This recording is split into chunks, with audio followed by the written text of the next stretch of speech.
We'll now have Mr. Plamondon take about a minute to explain something called monthly budget variance reports, and also a bit about what New York has done and what municipalities should be doing as far as monthly budget variance reports. Certainly we think the top 30 capital projects should have a monthly budget variance report, and certain exception issues like sick leave or hiring, attrition should have monthly budget variance reports. So we'll see if we can do it in a minute.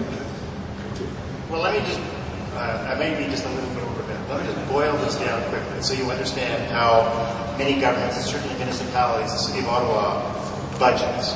I call it the piling on approach to budget, which is they take last year's budget, they find every little pressure they can find, whether it's inflation or demands for services or environmental changes, and they say, for all these changes, we need more money. And so you just take last year's budget, you add on all the pressures, you get next year's budget, and that's how your tax increase is established. My point was, actually the first point in looking at a municipal budget or any government budget is you should be looking at your actual results.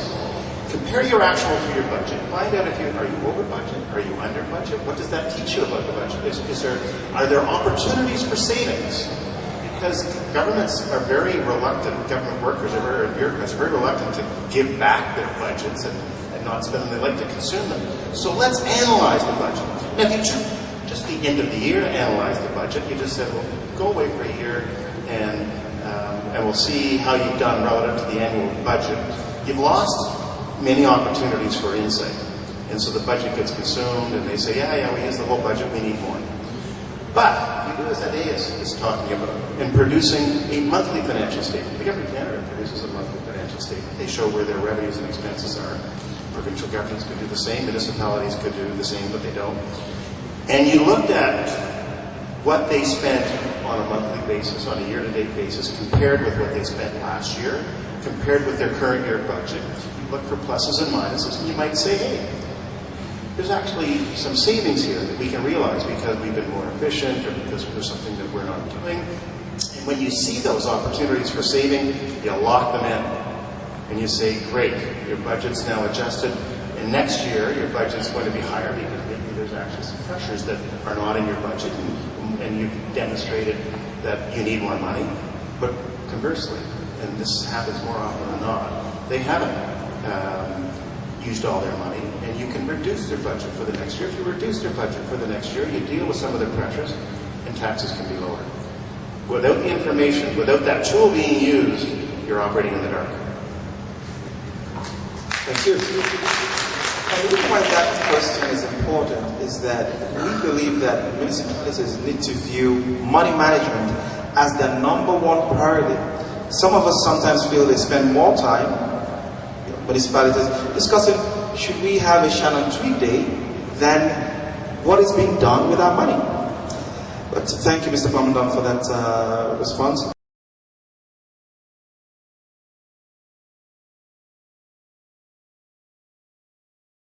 Mr. Plamondon, anything else on that? Yeah. Well, downsizing is one thing, and that's important. It needs to happen.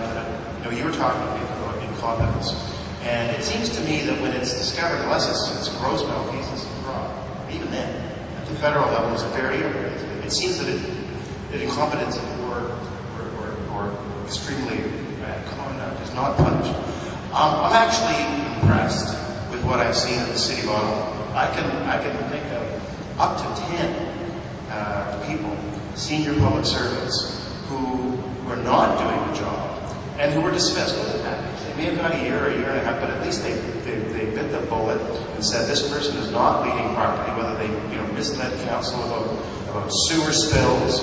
I'm not going to pass judgment on Alain Mercier, but last week he was the head of OC Transport. He's no longer there. I mean, I'm not in a position to judge his performance, but it can happen when it's identified. It happens. It happened in the city in a number of cases, so I'll give them some credit. I'm going to ask a question myself.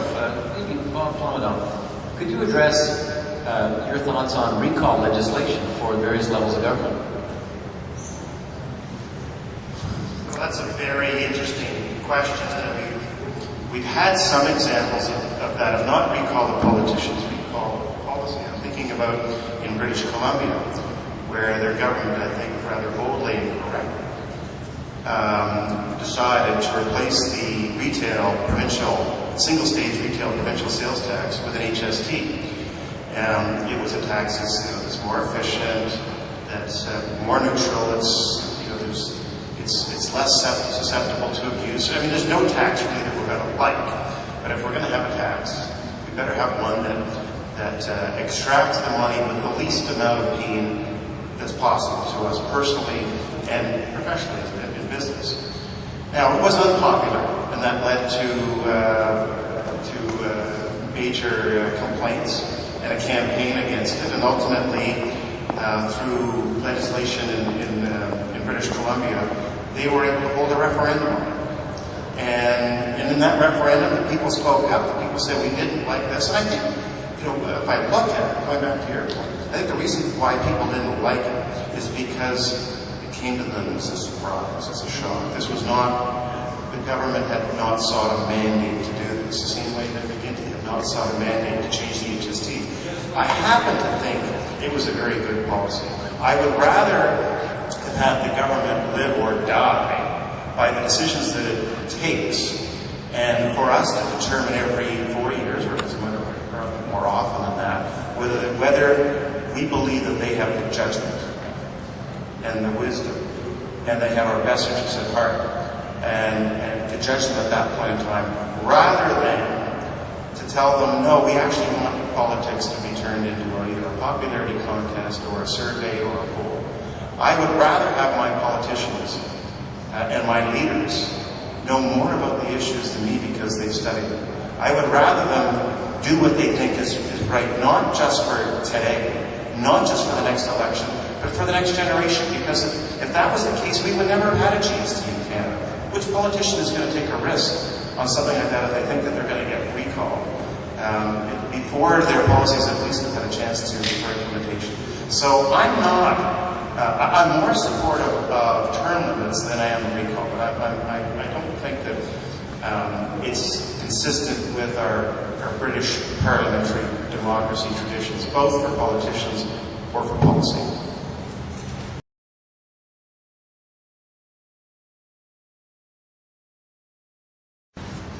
Thank you, Nick. Ma'am, this is the last one. Sorry, go ahead. I'm just going to say, this is a bad movie, and we've seen it already. We saw it in the mid-1990s or 1990s when OECD, IMF, World Bank were calling us an economic basket case. And we knew our credit rating was being downgraded. And I think the country collectively understood the mess that it was in. And unless we take corrective action because of the changing demographics, we're headed for that again. So I'm hoping that we understand our history and learn from it and act today. And I'm hoping in this next federal budget that will set the tone, not just for how the national government works, but how all governments work. Because if I will never ever give Pierre Trudeau credit for anything. I think he's the most destructive prime minister. And I tend to hold him to account. But I can only think of one thing that he did economically that made sense. When inflation was running at 12-13%, he said, all right, and he tried wage and price controls that didn't work. They tried all sorts of things, and eventually he said, look, the only thing I can't control is what I pay our public sector workers. Inflation's at 12, but I'm going to pay them 6% this year and 5% next year.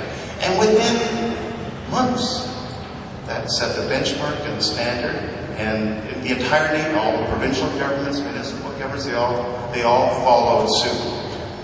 I'm hoping with this budget, we get that kind of vision and leadership and strength and courage that sets the tone so that all the governments in Canada will get their acts together. Thank you. I think a lot of us here remember when the IMF referred to the Canadian dollar as the Northern Peso. Ma'am, you have the last question of the night. State your name. My name's Lynn, and I guess I'm looking for a little bit of hope, and I'm feeling it now with the federal budget and stuff. But I thought perhaps McGuinty was squirming a little bit yesterday, I think it was, when Jim Flaherty made mention about the fundamental budgeting problems of Ontario. Does that not push McGuinty? Cannot the federal government, maybe through this kind of moral suasion or something, push McGuinty to the point where he feels he has to change?